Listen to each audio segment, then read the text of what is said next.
Hello student, we are going to start next topic of the chapter The Living World, Diversity in the Living World. Clear है? इस topic के अंदर हम diversity, हमारे living world में diversity कितनी है वो हम देखेंगे। बेटा डाइवर्सिटी का सिंपल मतलब है variation, number and types of organism जो हमारी अर्थ पे प्रेजेंट है। ठीक है, तो the number of species is about on our earth is between 1.7 to 1.8 million species हमारी अर्थ पे प्रेजेंट है। क्लियर है? एंड बायोडाइवर्सिटी का मतलब क्या है? बायोडाइवर्सिटी का मतलब है number and types of organism present on earth. हमारी अर्थ पे कितने नंबर में ऑर्गेनिज्म है कि कितने टाइप्स ऑफ ऑर्गेनिज्म हैं। तो कितने टाइप्स ऑफ ऑर्गेनिज्म है? अबाउट 1.7 टू 1.8 मिलियन, इसके बीच में आता है, ये रेंज है। क्लियर है? अभी देखो यहाँ पर तो क्या होता है, इतने सारे ऑर्गेनिजम्स को एक साथ पढ़ना इज क्वाइट इम्पॉसिबल। तो हम उनका क्या करते हैं, क्लासिफिकेशन करते हैं और उनका नाम रखते हैं। नाम रखना मीन्स नोमेनक्लेचर। और ये जो नोमेनक्लेचर होता है ऐसा ही नहीं है कि किसी ने भी कैसे भी अकॉर्डिंग किसी के भी अकॉर्डिंग नाम रख दिया, नहीं। इट शुड बी पर्टिकुलर, बहुत पर्टिकुलर होना चाहिए जो पूरे वर्ल्ड वाइड में सेम नाम से जाना जाएगा। And it's in a Latin language. ये ज़्यादातर किस में होता है? लैटिन लैंग्वेज में होता है, क्योंकि लैटिन एक ऐसी लैंग्वेज है इसको हम नॉर्मल कन्वर्सेशन में यूज़ नहीं करते हैं। सो यहाँ पे कोई किसी भी तरीके का कन्फ्यूजन नहीं होती। तो लैटिन लैंग्वेज सिर्फ और सिर्फ बायोलॉजी या किसी दूसरे सब्जेक्ट की स्टडी में ही ज़्यादातर यूज़ होती है। तो नॉर्मल कन्वर्सेशन में इसका कोई इस्तेमाल नहीं होता, तो there will be no confusion. Clear है?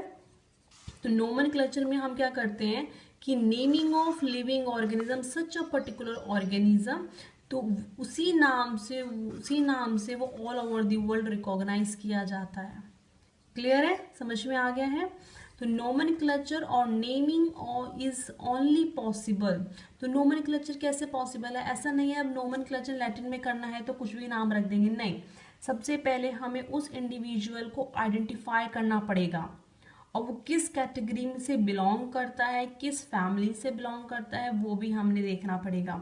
ठीक है, उसी के अकॉर्डिंग ही हम उसका क्या करेंगे, नोमेनक्लेचर करेंगे। तो उसके लिए सबसे पहले हमें क्या करना पड़ता है, आइडेंटिफिकेशन करना पड़ता है।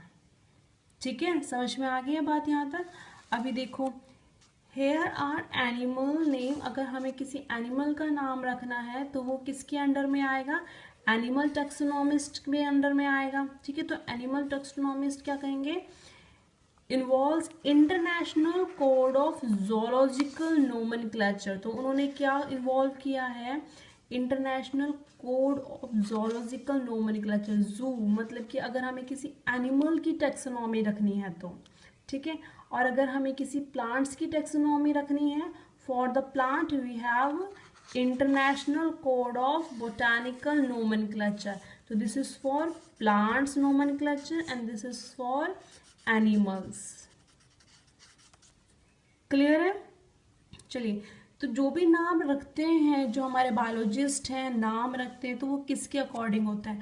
They have two component, one is generic name, another one is specific epithet. ठीक है, तो इसमें इसीलिए दो नाम है तो इसको क्या बोलेंगे हम, binomial nomenclature. Bi means two, binomial nomenclature. जो किसने सबसे पहले डिजाइन किया था, कार्लोस लीनियस ने इसको डिजाइन किया था। ठीक है, इन्होंने क्या बोला था कि दो नाम होना चाहिए, first should be generic, second should be species. ठीक है, एग्जाम्पल के तौर पे हम बात करें तो यहाँ पे हमारे पास एक एग्जाम्पल है मैग्निफेरा इंडिका। ठीक है, तो ये क्या है, बोटानिकल नेम है किसका, मैंगो का, मैग्निफेरा इंडिका, ये किसका नाम है, साइंटिफिक नेम है मैंगो का। अभी इसका नाम भी क्या है, कुछ रूल्स हैं कि हमें किस तरीके से उसको राइट डाउन करते हैं। तो biological name should be in Latin, किस में होता है, लैटिन की लैंग्वेज में होता है। और जब हम इसको टाइप करते हैं तो it should be in italic. Italic font होता है ना, तुमने कंप्यूटर में देखा होगा, यहाँ पे एक होता है बोल्ड, एक होता है इस तरीके से इटैलिक, और एक होता है अंडरलाइन। तो ये क्या है इटैलिक, जो थोड़े से टेढ़ी होते हैं। तुम इसमें भी थोड़ा सा ध्यान से इसको देखोगे तो बाकी सारे लेटर काफी स्ट्रेट हैं, लेकिन मैग्नीफेरा इंडिका क्या है, इटैलिक है, टेढ़ा है। यहाँ पर इंडिका आ गया तो फिर से उसको थोड़ा सा इटैलिक कर दे, यहाँ मैग्नीफेरा आ गया तो ये भी क्या है, इटैलिक आ गया, है ना, समझ में आ रहा है ना। तो ये लैटिन की लैंग्वेज में होना चाहिए और इटैलिक होना चाहिए। एंड फर्स्ट लेटर जो भी है बायोलॉजिकल नेम का वो रिप्रेजेंट करता है उसकी जीनस को, एंड सेकंड कंपोनेंट जो है वो रिप्रेजेंट करता है उसकी स्पेसिफिक को, स्पीशीज मतलब की, ठीक है। And both word in biological name when hand written, और जब हम उसको, ये तो क्या था कंप्यूटर में लिखते हैं तो क्योंकि कंप्यूटर में ऑप्शन होता है इटैलिक का, लेकिन जब हम उसको हैंड रिटन कर रहे हैं तो बेटा काफी सारे बच्चों की तो राइटिंग ही कर्सिव होती है, तो वो टेढ़े ही लिखते हैं, इटैलिक ही लिखते हैं, ठीक है। तो उसमें हम अलग से उन वर्ड्स को आइडेंटिफाई नहीं, रिकॉग्नाइज नहीं कर सकते। तो इसलिए जब भी हम हैंड रिटन लिखते हैं तो हम उसके क्या करते हैं, सेपरेटली अंडरलाइन, बहुत ध्यान से सुनना, सेपरेटली अंडरलाइन, ठीक है। जैसे कि मतलब मैंने मान लो ये लिखा, मैं लिख रही हूँ अपने हाथ से, मैग्नीफेरा इंडिका, ठीक है, ये मैंने लिखा है, तो मैं सेपरेटली अंडरलाइन करूंगी, सेपरेटली, ये अंडरलाइन, ये अंडरलाइन, इनको ज्वाइंट नहीं करना है, अलग अलग अंडरलाइन करना है, तभी उसने बोला है क्या, सेपरेटली अंडरलाइंड। समझ में आगे बात। The first letter denoting the genus start with a capital letter. अब देखो उसका फोर्थ रूल क्या कहता है कि जो फर्स्ट वर्ड है, फर्स्ट वर्ड क्या है, फर्स्ट वर्ड जो है वो जीनस है, और जीनस का first letter should be capital always, हमेशा कैसा होना चाहिए, कैपिटल होना चाहिए। और जो सेकंड वर्ड है वो क्या है, स्पीशीज है, एंड स्पीशीज का फर्स्ट लेटर जो है वो कैसा होना चाहिए, स्मॉल लेटर होना चाहिए, ठीक है। तो जीनस का फर्स्ट लेटर कैपिटल, स्पीशीज का फर्स्ट लेटर स्मॉल होना चाहिए। क्लियर, समझ में आ गया यहाँ तक बात। रूल सारे ध्यान रखना और कोशिश करो अभी से इन रूल्स की आदत डालने की, ठीक है, हमेशा लिखते टाइम इन्हीं रूल्स को फॉलो करना। Next, classification. The classification is the process by which anything is grouped into convenient category based on the same easily observed character. ठीक है, तो बेटा क्लासिफिकेशन क्या होता है, क्लासिफिकेशन वो प्रोसेस है जिसमें हम क्या करते हैं, लोगों को कैटेगराइज करते हैं, ठीक है। कैटेगराइज किसकी वजह से करेंगे, अपने कन्वीनियंट के अकॉर्डिंग कैटेगराइज करेंगे, जिससे हम उनको इजीली ऑब्जर्वेशन कर सकें, ठीक है, समझ में आ गया है। और किसी भी एनिमल्स, जैसे कि मान लो यहाँ पे हम देखते हैं कैट है, मैमल है, वीट, राइस, प्लांट्स, एनिमल, बहुत सारे हमारे यहाँ पे क्या है, ऑर्गेनिज्म है। तो हर एक ऑर्गेनिज्म को क्या दिया जाता है, एक स्पेसिफिक टर्म दी जाती है, उस स्पेसिफिक टर्म्स को क्या बोलते हैं हम, टैक्सा। क्लियर है, समझ में आ गया।